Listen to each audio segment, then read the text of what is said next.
अस्सलाम वालेकुम। आज की नई किस्त के साथ आपकी खिदमत में हाजिर हैं। जंग ओहद के बहुत दिन बाद इसे पता चला था कि जब मक्का में कुरैश लश्कर जमा कर रहे थे तो उसकी इत्तला रसूल अकरम सल्लल्लाहु अलैहि वसल्लम को मिल गई थी।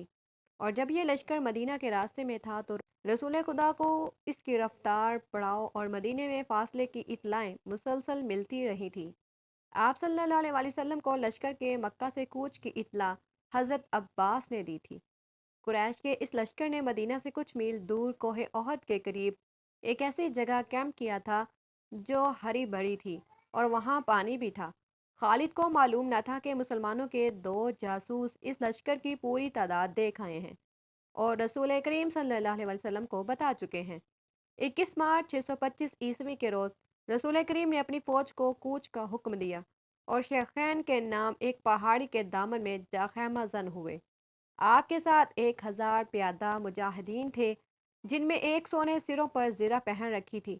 मुजाहिदीन के पास सिर्फ 2 घोड़े थे, जिनमें से एक रसूल करीम के पास था। इस मौका पर मुसलमानों के नफाक का पहला खतरनाक मुजाहिरा हुआ, जो गद्दारी के मुतरादिफ था। मदीने के बाद ऐसे लोगों ने इस्लाम कबूल कर लिया था, जो दिल से मुसलमान नहीं हुए थे। इन्हें रसूल मकबूल मुनाफिकीन कहा था। किसी के मुतल्लिक ये मालूम करना कि वो सच्चा मुसलमान है या मुनाफिक बहुत मुश्किल था।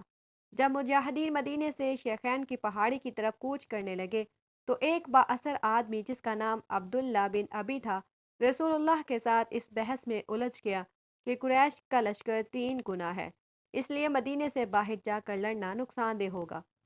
आपने मुजाहिदीन के दूसरे सरदारों से राय ली तो अक्सरियत ने कहा कि शहर से बाहर लड़ना ज़्यादा बेहतर होगा।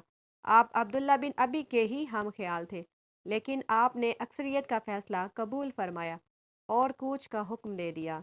अब्दुल्ला बिन अबी ने शहर से बाहर जाने से इनकार कर दिया। इसके पीछे हटने की देर थी कि मुजाहिदीन इस्लाम में से 300 आदमी पीछे हट गए। तब पता चला कि ये सब मुनाफिकीन थे और अब्दुल्ला इनका सरदार है। अब 3000 के मुकाबले में मुजाहिदीन की नफरी 700 रह गई थी।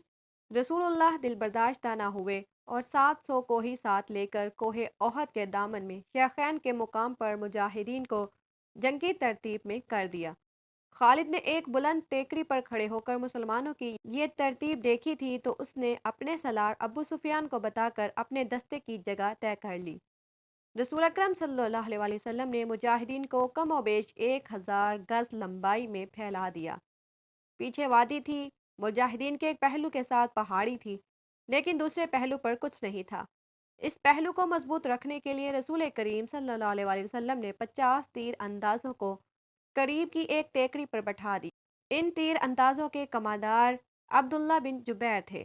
अपनी जिम्मेदारी समझ लो अब्दुल्ला, रसूल खुदा ने उसे हदायत देते हुए फरमाया। अपने अकब को देखो, दुश्मन हमारे अकब में नकलो हरकत कर सकता है, जो हमारे लिए खतरा है। दुश्मन के पास घुड़सवार ज्यादा हैं, वो हमारे पहलू पर घुड़सवारों से हमला कर सकता है। अपने तीरंदाजों को घुड़सवारों पर मरकूज रखो, प्यादों का मुझे कोई डर नहीं। तकरीबन तमाम मुस्तरद मौरखीन जिनमें इब्ने हिशाम और वाकदी ख़ास तौर पर काबिल ज़िक्र हैं, लिखते हैं कि रसूल करीम सल्लल्लाहु अलैहि वसल्लम ने अब्दुल्ला बिन जुबैर को वाज़ेह अल्फाज में कहा था, हमारा अकब सिर्फ तुम्हारी बेदारी और मुस्तैदी से महफूज रहेगा। तुम्हारी ज़रा सी कोताही भी हमें बड़ी ज़िल्लत आमेज़ शिकस्त दे सकती है। याद रखो अब्दुल्ला, अगर तुम दुश्मन को भागते हुए और हमें फतेहयाब होते हुए देख लो तो भी इस जगह से ना हिलना। अगर देखो हम पर दुश्मन का दबाव बढ़ गया है और तुम्हें हमारी मदद के लिए पहुंचना चाहिए तो भी ये जगह ना छोड़ना। पहाड़ी की ये बुलंदी दुश्मन के कब्जे में नहीं जानी चाहिए। ये बुलंदी तुम्हारी है। वहां से तुम नीचे इस तमाम इलाके के हुक्मरान होगे जहां तक तुम्हारे तीर अंदाजों के तीर पहुंचेंगे। खालिद ने मुसलमानों की तरतीब देखी और अबू सुफियान को बताया कि मुसलमान खुले मैदान की लड़ाई नहीं लड़ेंगे। अबू सुफियान को अपनी कसीर नफरी पर नाज था। वो चाहता था कि लड़ाई खुले मैदान यानी लामहदूद महाज पर हो, ताकि वो अपने प्यादों और घोड़ों की इफरात से मुजाहिदीन इस्लाम को कुचल डाले। खालिद को उसके बाप ने जंगी चालों की तरबियत बचपन से ही देनी शुरू कर दी थी। दुश्मन पर बेखबरी में पहलू या अकब से झपटना, दुश्मन को चक्कर दे दे कर मारना, अपने दस्तों की तकसीम और इन पर कंट्रोल उस तरबियत में शामिल था जो उसे बाप ने दी थी। उसने तजर्बाकार सरदार की निगाहों से मुजाहिदीन की तरतीब देखी तो उसने महसूस किया कि मुसलमान फन हरब के कमालात दिखा सकते हैं। अबू सुफियान अपनी फौज को मुसलमानों के बिलमुकाबिल ले गया।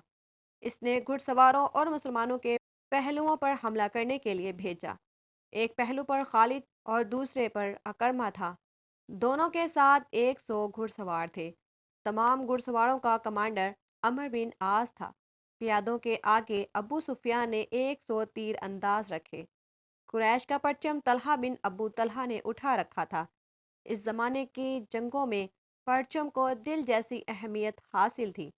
परचम के गिरने से फौज का हौसला टूट जाता और भगदड़ मच जाती थी। यकीनन आज की किस्त आपको पसंद आई होगी। कमेंट में राय का इजहार ज़रूर करें। मज़ीद इक़साद के लिए हमारे चैनल को सब्सक्राइब करें। मिलते हैं नेक्स्ट वीडियो में, तब तक के लिए अल्लाह हाफिज़।